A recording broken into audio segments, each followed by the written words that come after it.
Hey, Eric the Bearded Tool Guy. This is my new Hercules compact impact wrench.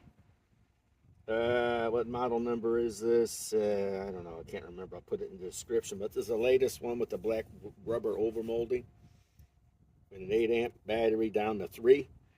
And my lug nuts have been on this van for about a year and a half. So let's try to loosen them. Wow, it did it.